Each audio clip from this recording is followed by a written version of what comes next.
Hey guys, it's Lawrence from Laws of Physio, and today we're going to go through an exercise that could save your life. So nowadays everyone is on their phone, they're looking down, all this kind of stuff. So they're really stretching the stability muscles in the neck. So usually when you're going to play a sport or you're lifting any kind of combat sport, the limiting factor is usually your neck.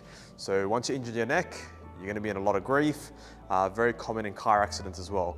So the stronger your neck is, the more force you can produce. It doesn't become the weakest link. So when you play sport, or even if you are in a car accident, you don't get as severe symptoms from any kind of incidents, okay? So for this, you're gonna need a TheraBand. So you can find one of these in the description. Just tie it to something nice and solid, like so. And you're just gonna place it in line with your eyes, okay? In this position, all you're gonna do is a chin tuck, just like that.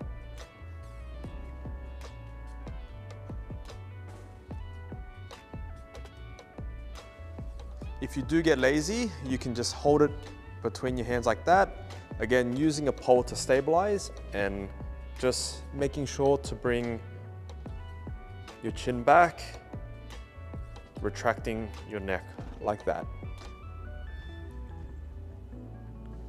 So this works really well for any kind of neck pain, any kind of trap pain that you might get. A lot of office workers, when they're stuck in this position all day or they're looking down at a laptop, the stronger the neck is, the less pain you're gonna feel. So give that a try. I like to do about 20 to 30 repetitions, 2 to 3 times a day. Bit of a warning, the first 3 days I did it, my neck was a little bit sore, but on the 4th day that I did it consecutively, the pain disappeared and my neck's been feeling awesome. So give that a try.